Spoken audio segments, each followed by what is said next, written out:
Thomas gets his own branch line.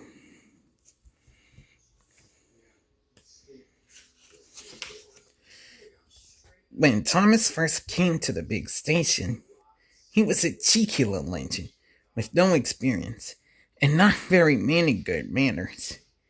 He liked to play tricks on the other engines, and sometimes he would rush to finish the job quickly and make a careless mistake. He thought that no engine worked as hard as he did. Thomas had a lot to learn before he could become a really useful engine.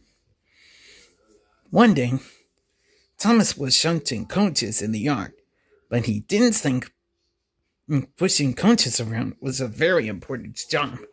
He decided to play a trick on Gordon instead.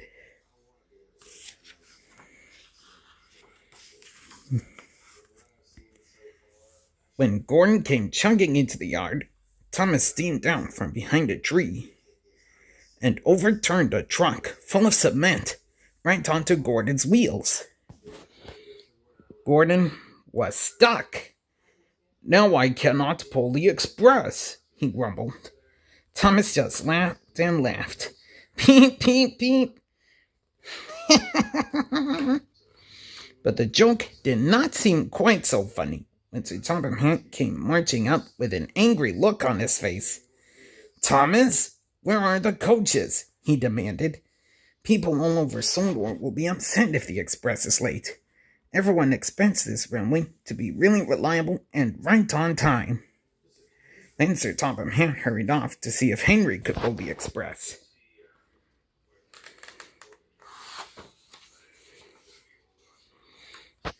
"I'm sorry, Gordon," said Thomas.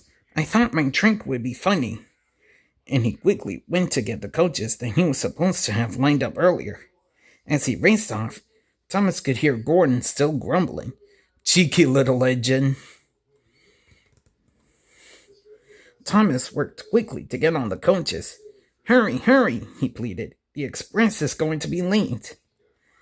Thomas shunted all the coaches into place just as Henry was ready to go. The express was off, just in the nick of time. When all the commotion was over and Gordon was unstuck and clean, Thomas got a good talking to. Sir Topham Hatt said, "Really useful engines do not play tricks when they have work to do. Shunting coaches may not seem important, but it is. If the coaches are not lined up properly, the passengers cannot ride the railway. But I am pleased that you worked hard to correct your mistake and get the express going on time. Really useful agents take their duties seriously, and you have learned that every job is important." After that, Thomas worked very hard. He played only after his work was done. But he wished that he could pull coaches filled with passengers instead of pushing empty coaches around the yard. One morning, Thomas's wish was granted. Henry was too sick to pull his morning route, and Thomas was the only engine left to the station. "You'll have to pull Henry's train, Thomas," said Sir Topham Hatt. "We are counting on you, and no tricks."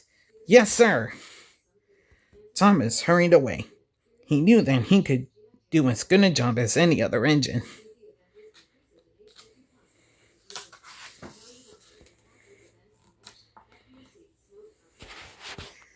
Thomas puffed eagerly into the station, where the coaches and the passengers were waiting. "Calm down, Thomas," said his driver. "Really useful engines are patient and careful with their work." But Thomas didn't pay him any mind. He quickly backed up to the coaches. Then, without waiting for the all-clear signal, he chugged out of the station.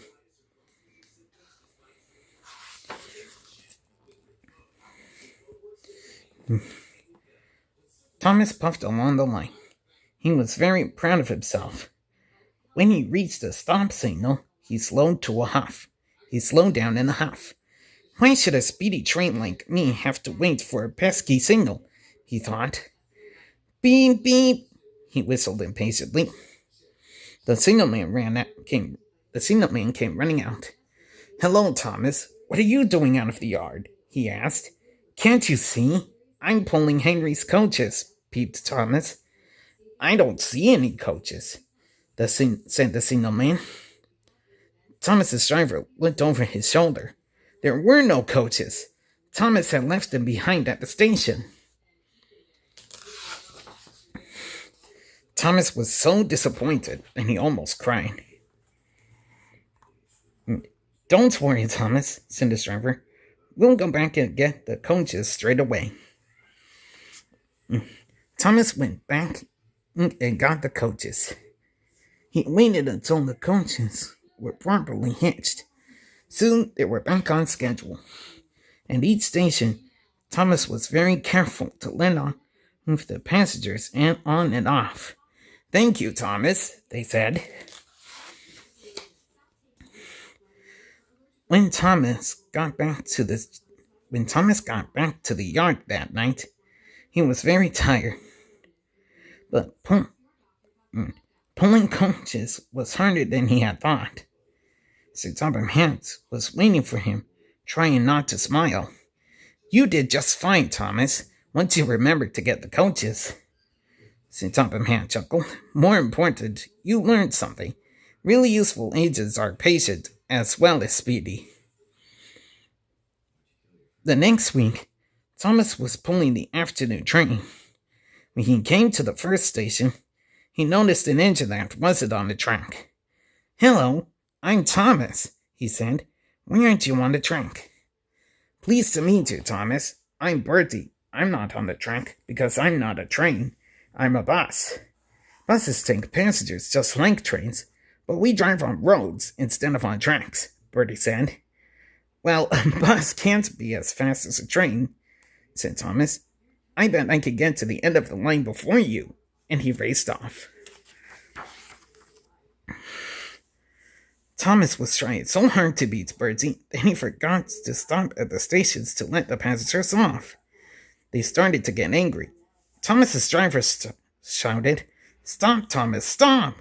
But Thomas was going so fast that he could only hear the wind whistling. Thomas got to the end of the line. I won, he peeped.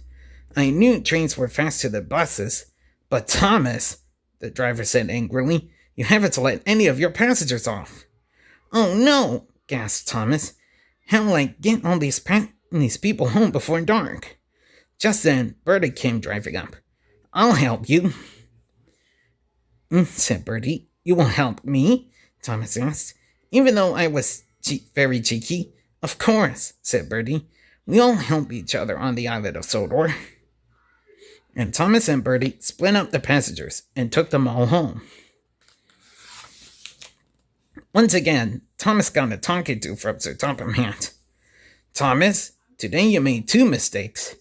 One when you raced against Bertie, and another when you forgot to let off your passengers.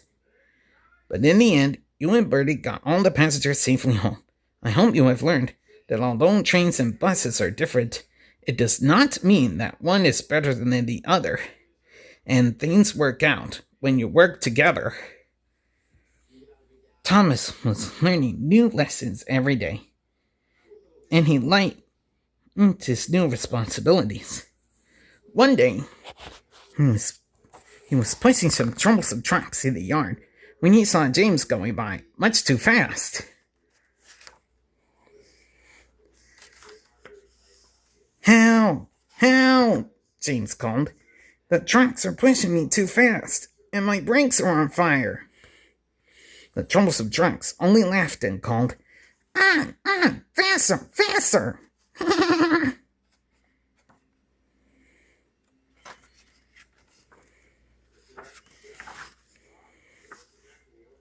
Thomas acted quickly. He hitched himself to the breakdown train and hurried down the line after James. When Thomas found James, he had run off the line and was lying in the muddy ditch.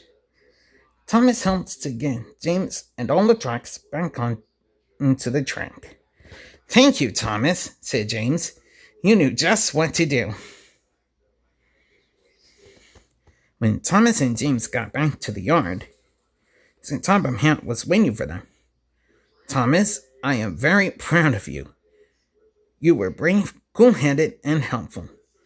You have grown quite a bit from the cheeky little engine you used to be. You have proven that you truly are a really useful engine. Because you have done such a good job, I have decided that you shall have your own branch line." Thomas couldn't believe it. He was so excited. "Beep, beep, beep," he cried happily as he raced around the yard. "Avery, could you bring me a Dr. Pepper, please?"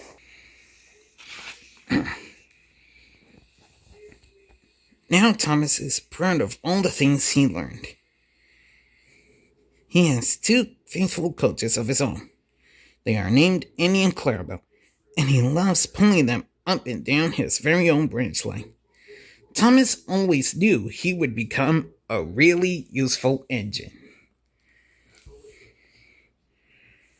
The end.